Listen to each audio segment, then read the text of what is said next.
Салом мухлисони Барселона ва канали Барса ТЖ. Ювентус ба Жорди Алба мароғ зоҳир кардааст. Ҳимоятгари нав ба Барса меояд.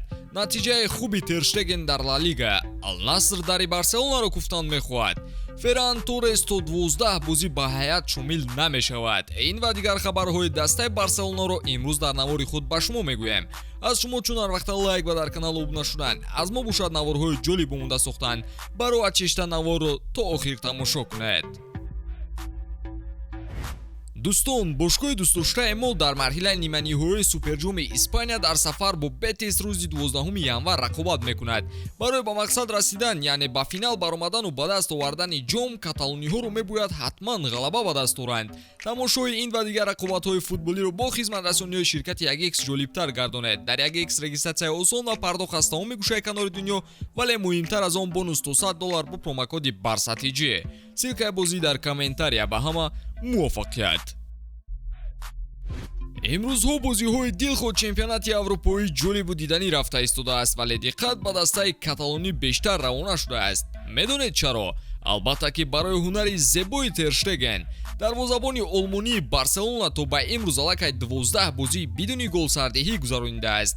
Ин дар ҳоле ки мавсими қабли ҳамагӣ 11 бозӣ бидуни голсар додан дар ҳисоби ӯ буд. Беҳуда ӯро унвони капитаниро надоданд. Дар бозии охир Барса бисёрам бозии ҳассос бо дастаи шаҳри Мадрид Атлетико дошт ки ҳунари зебои Тер Штеген сабаб шуд ки даста бо ҳисоби минималии 0-1 ғалаба ба даст ораду голе аз дарвозааш берун накунад.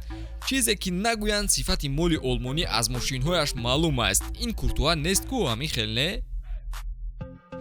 Барселона мушкилии асосии худро ҳеҷ ҳал кардан наметавонад. Даста дар талоши ба даст овардани ҳимоятгаре мебошад ки асабҳои роҳбарияти дастаро ором кунад. Фабритсио Романо манбаи бо эътимоди футболӣ хабар медиҳад ки Барселона тобистони оянда метавонад мавқеи мазкурро пурра созад. Ин навбат нишони даста ва футболбози фаронсавии Бавария Бенжамин Павар равона шудааст. Павар бо эҳтимоли зиёд тобистон дастаи Мюнхениро тарк мекунад. Ин ҳам дар ҳоле ки Барселона бо наздикони футболбоз алоқаи хуб дорад. Шартномаи бозингар бо Бавария соли 2024 анҷом меёбад, вале бад будани муносибати сармураббӣ бо Павар метавонад сабаб шавад ки ин ҳимоятгар ба худ манзили наверо ҷустуҷӯ кунад. айни ҳол нархи Павари 26-сола 35 миллион евро гуфта мешавад, вале Барса кӯшиш мекунад монанди харидорони бозори корвон рафтор карда қимати ӯро поинтар фарорад. Дар мавсими ҷорӣ Бенжамин 21 бозӣ анҷом дода 4 гол ба номаш сабт кардааст. Ӯ метавонад ҳам дар мавқеи рости ҳимоя ва ҳам дар маркази ҳимоя бозӣ кунад.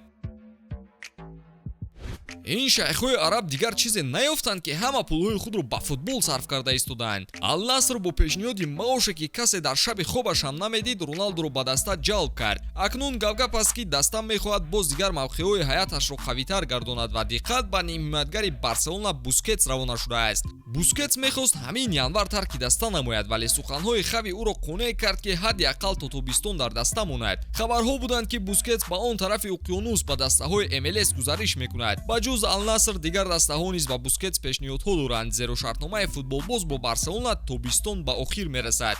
ӯ дар мавсими ҷорӣ дар Ла Лига 14 бозӣ анҷом дода як партофти головарро ба қайд гирифтааст. Ростӣ баъзе мутахассисон мегӯянд ки Бускетс ба Арабистон намераваду шутурбонӣ намекунад, вале бархеи дигар дар он фикранд ки ӯ пулро интихоб мекунад. Мо бошад фақат мунтазир мемонему мебинем чӣ рух доданашро.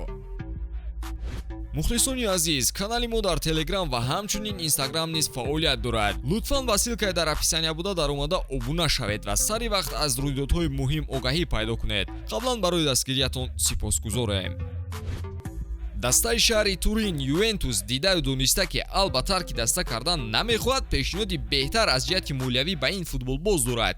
Ювентус мехоҳад мавқеи чапи ҳимояи худро мустаҳкам кунад ва Албаро беҳтарин бозингари пуркунанда меҳисобад. барои гузаштан чун агенти озод ё рафтан тариқи иҷора, дастаи туринӣ бонусҳои калон ваъда дода истодааст. мушкилӣ дар он аст ки худи Алба тарки Камп Nou кардан намехоҳад. ҳимоятгари 33 сола бо Барселона то соли 2024 шартнома дорад ва мехоҳад то охир дар ин ҷо боқӣ монад. ба ин ҳам нигоҳ накарда Барса омода аст бо легендаи худ ҷудо шавад, зеро Алба дигар бозингаре нест ки ҳамеша дар ҳайати хави ҷой дошта бошад. ӯ дар мавсими ҷорӣ 14 бозӣ гузаронида дар 10 тои он ба ҳайати асосӣ роҳ ёфтааст. шояд Алба интихоби дуруст дорад, зеро Ювентус айни ҳол бо махинатсияҳои финансӣ айбдор шудаасту хатари тарки серияи А низ аз назар дур нест.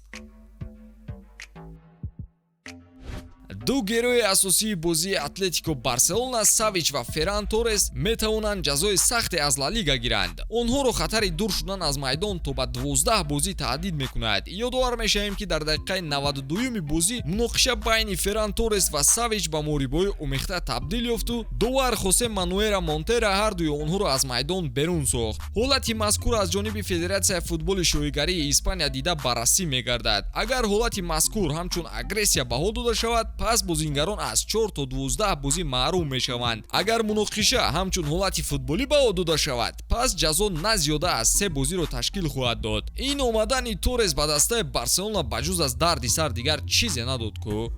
Ба ҳамин навори мо ба поён мерасад. Пайгири мо ва бо барсатиҷӣ бимонед.